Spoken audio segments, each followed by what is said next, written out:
Didik TV KPM. Okey, kita akan sebelum kita nak buat robot tu, kita akan buat carta alih dia terlebih dahulu, Aiman.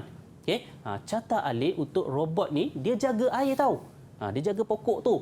Okey, mengelakkan daripada pokok tu keringlah. Kalau kita nak tinggal rumah ke apa kan, nak tinggal rumah ke, jadi mudahlah kan. Mudahlah sebab dia akan masuk secara automatik. Okey, kalau tadi saya cerita pada Aiman apabila sensor dia mengesan kekeringan air, apa akan jadi? Air akan masuk. Air akan masuk dan akan berbunyi. Bzz. Ti, dia berbunyi kan? Dia akan berbunyi dan seterusnya motor akan mengepam air masuk, Aiman. Jadi kita tengok macam mana carta alih untuk robot penyiram air, penyiram pokok ni lah. So kita bermula daripada kat atas tu mula. Mula. Kemudian sensor akan mula mengesan kandungan air, Aiman. Pada robot tu dia mempunyai sensor tau. Dia mempunyai sensor.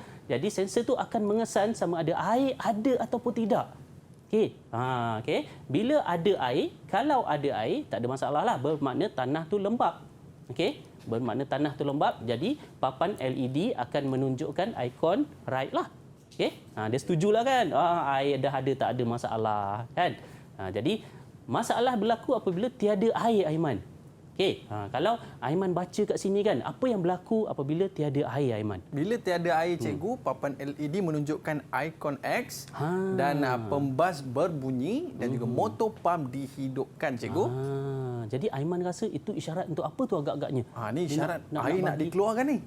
Kan? Betul, cikgu? Betul. Air akan dikeluarkan supaya dia akan menyiram tanaman tersebutlah.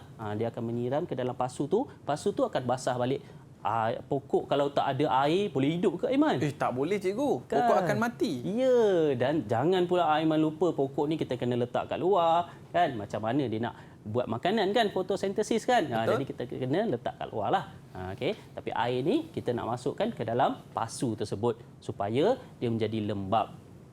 Jadi kita tengok, kalau kita tengok kat sini apa yang berlaku daripada mula. Daripada mula, kemudian dia akan sensor akan mengesan kandungan air, Aiman. Kemudian kandungan air tu dia tengok ada ataupun tidak. Cikgu ulang sekali lagi. Ada ataupun tidak. Kalau ada, tak ada masalah. Papan LED akan tunjuk ikon right.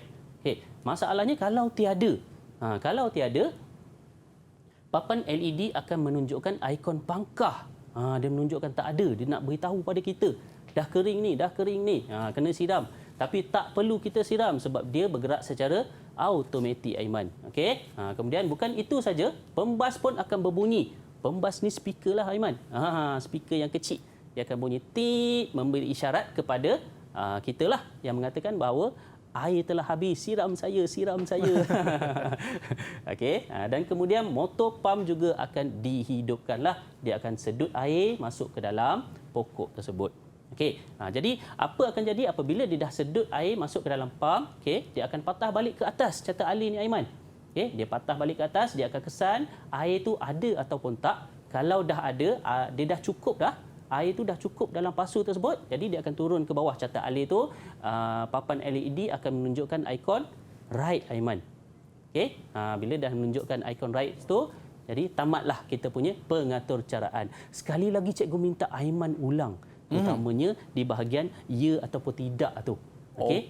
Kalau ada air, apa akan jadi, Aiman? Kalau ada air, cikgu, dia akan menunjukkan ikon right dekat situ. Menunjukkan air dah cukup dekat situ. Betul, cikgu? Betul. Kalau tak ada air? Kalau tak ada air, nombor satu dia akan pangkah dulu. Lepas tu baru dia akan berbunyi tet. Barulah pam akan dihidupkan dan air dimasukkan. Betul, cikgu? Betul ke? Betul ke? Lah tu. Kalau tengok kali ni betul lah kan? Kita tengok. Ni nak bagi surprise ke Aiman sikit ni. Sudah dah hilang dah. Tadi ada. Ni tak ada pula. Tadi ada. Sekarang ni dah hilang dah. Macam mana ni? Jadi sekarang ni cikgu nak uji Aiman. Ya, cikgu. Cikgu nak uji Aiman, nak tengok Aiman boleh jawab ke tak. Kalau tadi cikgu rasa Aiman dah tahu macam mana robot ini berfungsi kan. Ada air macam mana, tak ada air macam mana. Tapi cikgu nak tengok Aiman boleh jawab ke tak. Apa yang berlaku sekiranya air tak ada di dalam pasu tersebut. Maknanya pasu tu kering lah. Tanah tu kering. Agak-agak, Aiman. Apabila tiada air, apa akan berlaku, Aiman? Ada 3 tadi- kan Aiman kan? Ada 3 tadi cikgu. 3 kan. Okey, murid-murid mesti tahu jawapannya kan? Jom sama-sama kita jawab. Yang pertama sekali, tadi cikgu dah sebutkan tadi, bila tak ada air akan menunjukkan simbol pangkah pada LED. Dan yang kedua, murid-murid sekalian, bila mana dah ada tanda pangkah, mulalah bunyi akan kedengaran juga bunyi tet kan. Kemudian barulah pam dihidupkan untuk memasukkan air ke tanaman tersebut. Betul cikgu? Betul ke ni Aiman? Tak pastilah cikgu. Betul ke? Murid-murid kita angguk tu. Murid-murid kita anggap kat rumah kan. Okey, kita cuba semak ya Aiman kan. Baik, cikgu. Cuba semak betul ataupun tak Aiman punya jawapan tu lah. Okey, kita tengok Aiman. Okey, yang pertama tadi Aiman sebut ada LED menunjukkan ikon X kan? Tanda pangkah. Betul yang pertama. Dan yang kedua Aiman sebut tadi dia berbunyi. Dia berbunyi kan? Betul. Dan yang ketiga Aiman sebut tadi pam dihidupkan supaya dia memasukkan air ke dalam tanah tersebutlah.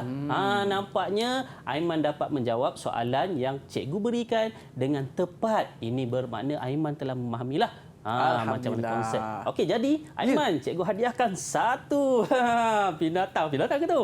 Oh, Saya dapat 1 hari ni. 1 award untuk Aiman. Okey, baik. Jadi nanti kita share dengan murid-murid kita di rumah. Cikgu, apa sebenarnya kelebihan kalau kita pakai sistem ini kepada tanaman kita, cikgu?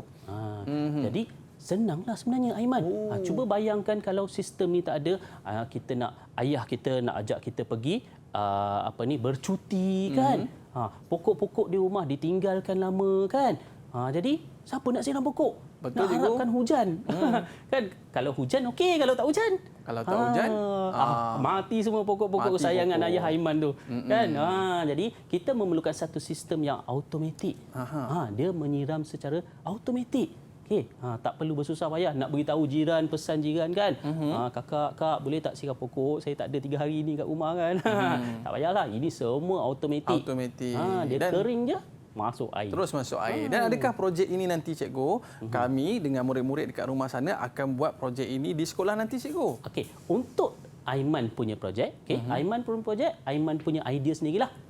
Ini adalah contoh projek yang diberikan oleh cikgu lah. Cikgu bagi contoh, dalam buku pun menunjukkan projek ni lah. Jadi nanti Aiman kena design satu projek yang lebih-lebih kurang lah kan. Lebih-lebih kurang macam ni. Jadi Aiman kena bina sendiri. Dia punya pengatur caraan tu Aiman kena bina sendiri.